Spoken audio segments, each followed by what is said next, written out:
કોંગ્રેસ ગાંધીજીના આખરી શબ્દ રામના શબ્દનો સખત વિરોધ કરી રહી છે તેમ સુરતમાં આજે સી.આર. પાટીલ દ્વારા જણાવવામાં આવ્યું. જી રામજી યોજના બાબતે કેન્દ્રીય મંત્રી સી.આર. પાટીલનું નિવેદન સામે આવ્યું છે. કોંગ્રેસ ગાંધીજીનો સતત વિરોધ કરી રહી છે. ગાંધીજીના અંતિમ શબ્દ હતા રામ, તેને પણ કોંગ્રેસ સ્વીકારતી નથી. ગાંધીજીના નામે ક્યારેય કોંગ્રેસે સ્વીકાર્યું નથી, માત્ર તેના ફોટાનો જ ઉપયોગ કર્યો છે. કોંગ્રેસ કહે છે કે મનરેગા અમારી યોજના હતી, પણ તેમાં સમયાંતરે ઘણા ફેર થયા છે. આ યોજના મોટા ભ્રષ્ટાચાર થયા છે. આ યોજનામાં મજૂર રહેતો નથી, પણ જી રામજી યોજનામાં 100ના બદલે લોકોને 125 દિવસ રોજગારી મળે છે. મનરેગાના 88,000 કરોડમાંથી 32,000 કરોડ રૂપિયા જળ સંચય માટે પણ આપવામાં આવ્યા છે. વિવિધ યોજના અને વિષય જોડીને જી રામજી યોજના તૈયાર કરવામાં આવી છે. કોંગ્રેસ ક્યારે પણ લોકહિતના કામ માટે આગળ નથી આવતી.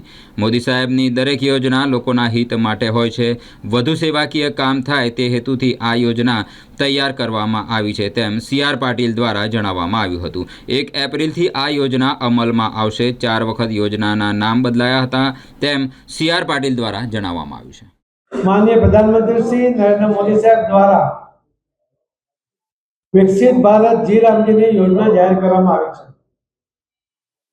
આ યોજના 1980 થી શરૂ થઈ. ત્યાર પછી ઇન્દિરા ગાંધી એમને નામ બદલ્યું. રાજીવ ગાંધી એમને જવાહરલાલ નહેરુ સાથેનું નામ જોડ્યું. 2005માં સોનિયા ગાંધી અને મનમોહનસિંહજીએ નરેગાના નામથી આ યોજના ચાલુ કરી અને ત્યાર પછી એને મનરેગા તરીકે મહાત્મા ગાંધીજીનું નામ જોડ્યું. વીબી જી રામજીની આ યોજના એ ફક્ત નામ બદલવાની યોજના નથી, પણ અનેક સુધારા સાથે કે જે મનરેગાની યોજનાને કારણે અનેક ભ્રષ્ટાચાર થતા હતા.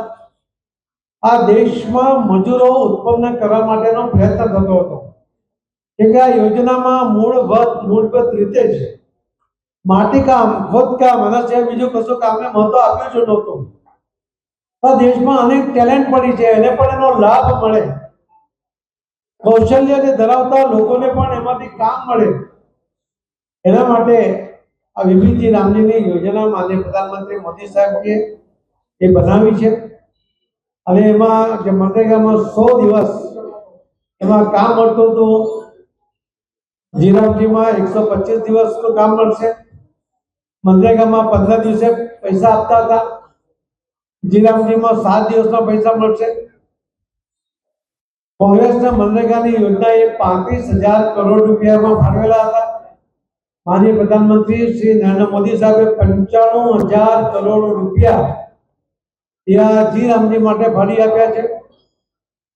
જલ જીવન, જલ સંચય માટે પણ એમાં ખૂબ મોટો ફાળો આપવામાં આવ્યો છે. અનેક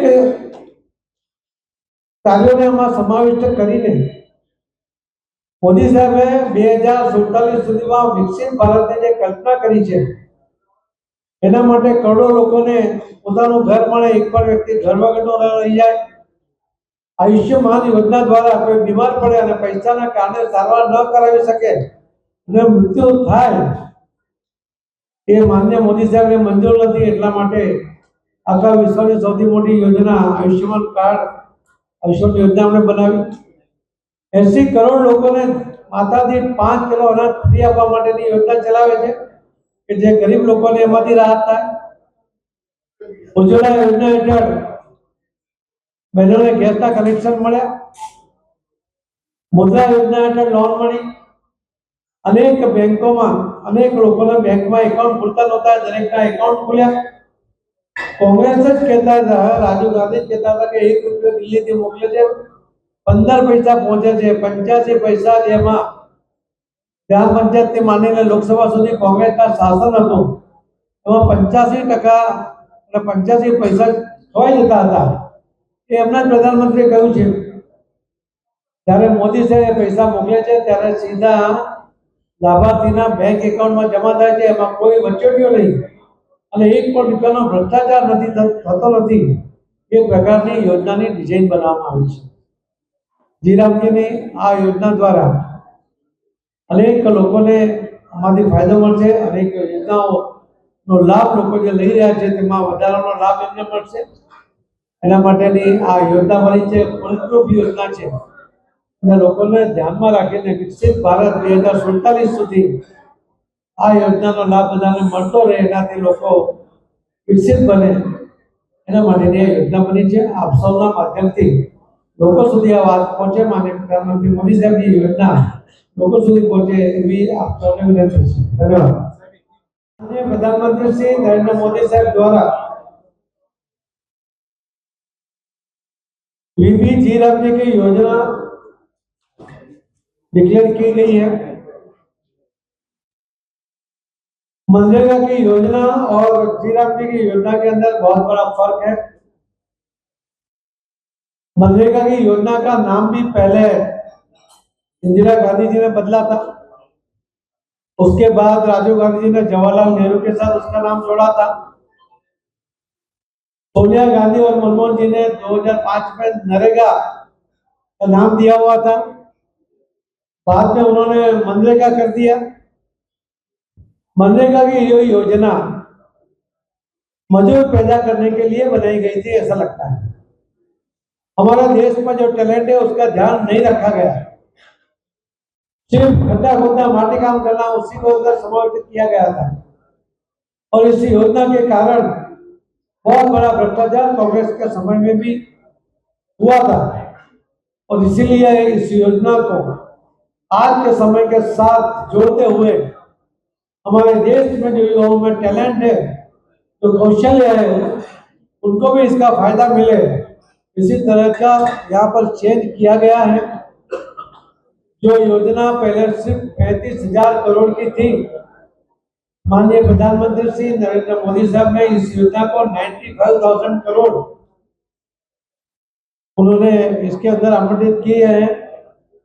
पहले 3 गुनी बड़ी योजना बनाई है, सभी लोगों को उसका लाभ मिले उसकी कोशिश की गई है। 2047 विकसित भारत के लिए जो उन्होंने अलग अलग योजना बनाई, तो सबको अपना घर मिले, आयुष्मान योजना का लाभ मिले, उनको उज्ज्वला योजना को बहनों को गैस का कनेक्शन मिले, सभी लोगों का बैंक अकाउंट खुले, हर घर में टॉयलेट की व्यवस्था हो, हर घर में नल से जल मिले। इसी तरह ये योजना के द्वारा ही विकसित भारत तक पहुंचने के लिए ये जी रामजी की योजना बनाई गई है, और उसका बहुत बड़ा फायदा लोगों को मिलेगा।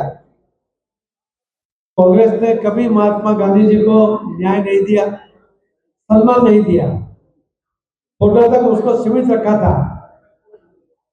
महात्मा गांधी जी का स्वच्छता का आग्रह था, माननीय प्रधानमंत्री मोदी साहब ने पूरे देश में स्वच्छता को सत्याग्रह के रूप में आगे लेके गए। माननीय प्रधानमंत्री मोदी साहब ने गांधी जी का आग्रह था गरीबों को लाभ मिलना चाहिए। 80 करोड़ लोगों को फ्री में अनाज मिल रहा है, तो गांधी जी के विचारों को सार्थक करने का प्रयत्न, उसके द्वारा लाभ देने का प्रयत्न माननीय प्रधानमंत्री मोदी साहब ने किया है। जी रामजी की योजना विकसित भारत 2047 तक पहुंचने के लिए बहुत बड़ा फायदा करेगी, लोगों को उससे बहुत बड़ा फायदा होगा, और हमारा देश विकसित भारत बनेगा।